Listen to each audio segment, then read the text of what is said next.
So welcome back to part two. Patching. Patching is handled a little bit differently. So a patch is a software code that is designed to fix a problem or a bug, as we call it, right?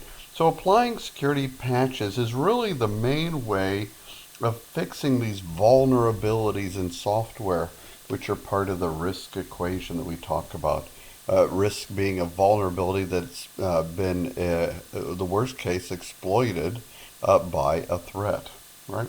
So vulnerabilities are often identified by researchers, or we have our own ethical hackers, often in a big company, that will tie any application that we onboard. We want to run through the risk registry process, which is going to look for these vulnerabilities. But back to patching. This is a distinct in how we quickly apply fixes.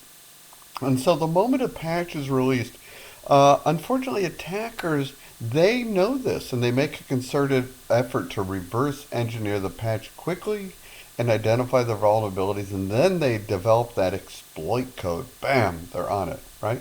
For example, Patch Tuesday, it's called. Microsoft releases new security updates and their bulletins that go with them on the second Tuesday of every month, right, at about 10 a.m. Pacific time. And that's called Patch Tuesday.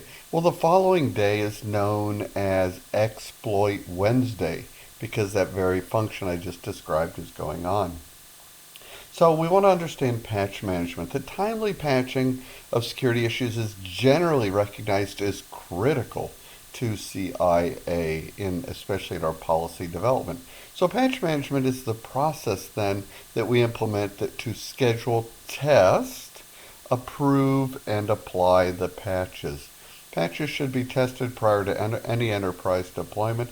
And we've talked throughout this coursework, but you want to refer to NIST or ISO. So NIST Special Pub 800-40 has a guide to enterprise patch management technologies that you would want to use. You'd also want to make sure you collect metrics for measuring and for comparing the relative importance of the patches.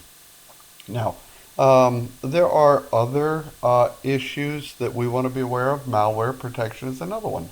Malware generally comes in two forms, signature or anomalitic, right, or heuristic. So malware is short for malicious software, and it's software or script or code designed to disrupt the computer ops, gather sensitive information, or gain unauthorized access to a computer. It's in generally operating system agnostic. It doesn't care. So malware can affect systems and it can be bundled inside other systems, and frankly a lot of malware requires a user to interact with it. So education becomes important. So it's critical that security awareness programs articulate this. Now, it's easy for hackers to create their own malware, and then by acquiring malware toolkits, those are a couple of toolkits, are Zeus or Spy Eye or even Poison Ivy. And they're available for purchase and open source, right? And so much of today's malware is specifically designed to quietly and slowly spread through the host. Not like in the old days, bam, where it was rapid, sudden attack. They want to be discreet. Advanced persistent threats is generally the approach to gathering information over an extended period of time and eventually leading to exfiltration of sensitive data or having other negative impacts. That's an APT, often done by a nation state. Now, again, back to the NIST pubs, 800-83 has a guide to malware incident prevention and handling. There are many types of malware to be aware of, and they are listed in this slide and accurately described in the book on pages 231 and 232. Well worth your time to review. So we get to the question, how is malware controlled? Well, an IT department is generally managing it through a defense in-depth approach where we prevent, we detect and respond and educate, right, at various levels, right? So we can use, the goal of prevention is really to stop the attack before it even has a chance to start. And there are a number of things we can use or focus on, right? We want to focus on links that people can click on, peer-to-peer networks or downloading games. I don't even like instant message sharing of files or desktops, right? Should not be allowed. We want to configure firewalls. We make sure that people can't install their own software or make configuration changes, etc. Um, and even the browsers, right? The new thing is remote browser isolation. We want to isolate the browser from the on-prem work site, maybe put it in the cloud where it, once a malware is detected, it can be destroyed in a sandbox and the damage is not on the network. And so we want to use detection controls in this process, right?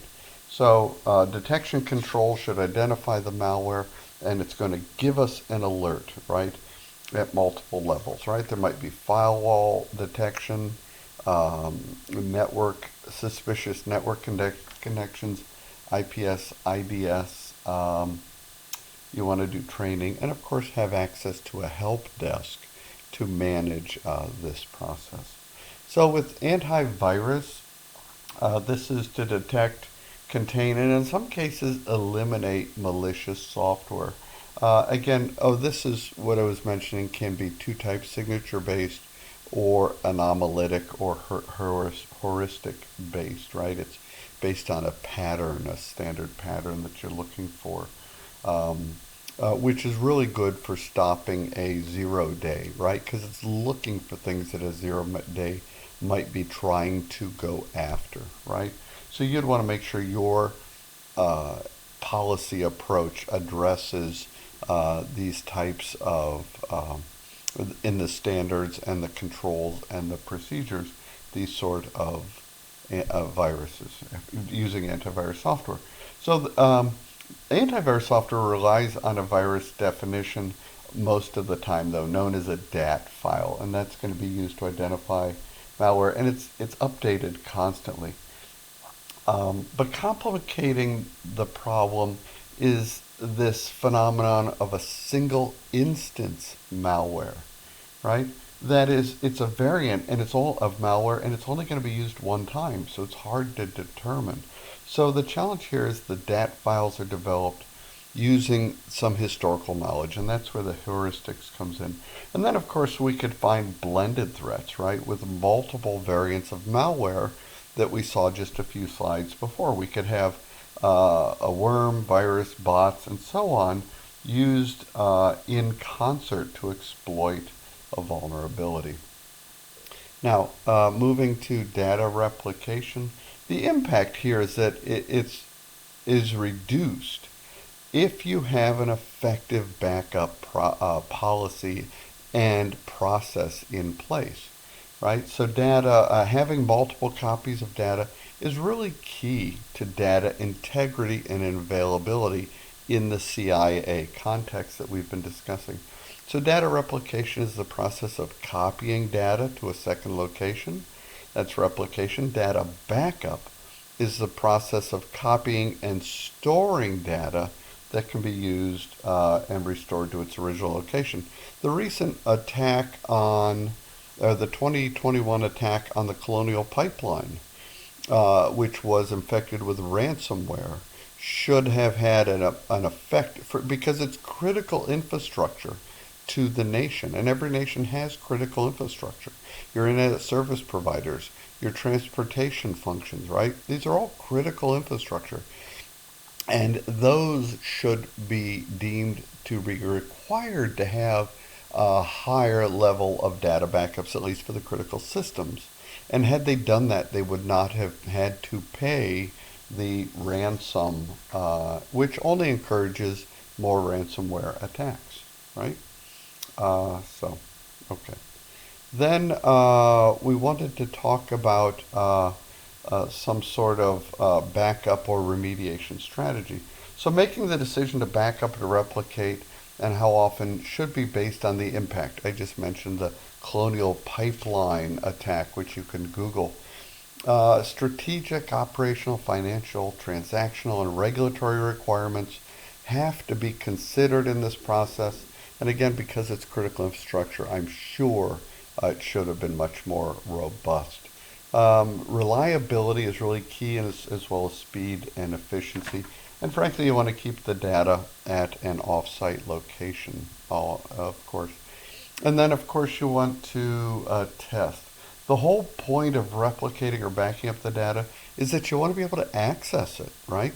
And so, and restore it. And so, if the data is lost or tampered with, so you want to run a restoration SOP or process that from your policy and standards and controls that will yield success and determine, yes, that data is available. It's the only way to know whether a replication or backup operation was successful, and it can be relied upon. You want to test it, I would say, at least monthly. Now, we've all had enough courses probably to know where the internet came from. It came from Arpanet, which was the precursor to the internet. That was a U.S. military project. It was a research project in conjunction with universities to develop a set of communication protocols. And frankly, all we talk about anymore are in terms of protocols, right? So it's been very effective. Email was one of the first things it did, and it quickly became the most heavily used application in Arpanet. And so at the time, security was given very little consideration because Arpanet was viewed as a trusted community, right? Why would you need security? But current email architecture is very similar to that original. Consequently, we have vulnerabilities still remaining. And so we need to implement controls to safeguard CIA in the process of the email hosts and the clients as well.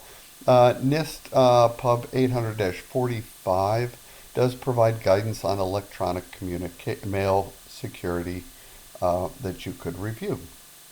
Okay, so what makes email a security risk? We ask ourselves. Well, when you send an email, the route is very complex, right? And the processing and the sorting happens at many locations.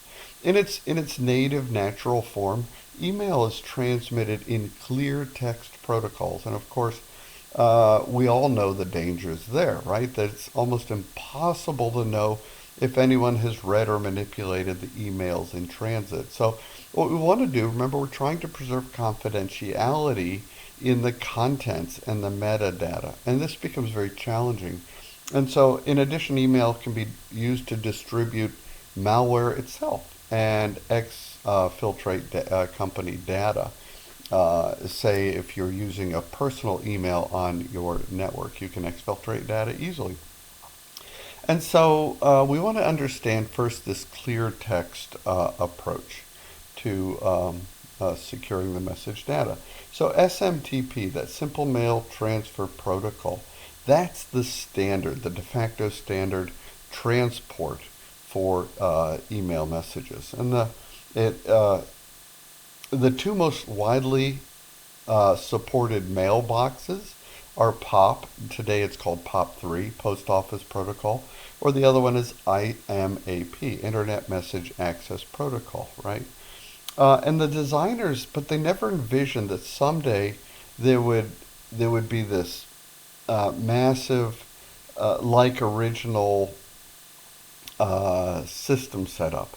That reliable message delivery was the focus. Make it reliable. Security was not the focus. So SMTP, POP, and IMAP are all clear text protocols. And of course, this means that delivery instructions, including even passwords and email contents, they're transmitted in human readable form. They can be captured and, of course, manipulated. We can't encrypt email. That is going to use up a lot of data itself and take computing power and time and latency. So we want to consider that. We did talk about that a little bit in Chapter 5, Asset Management. We'll take a short break and come back with the rest.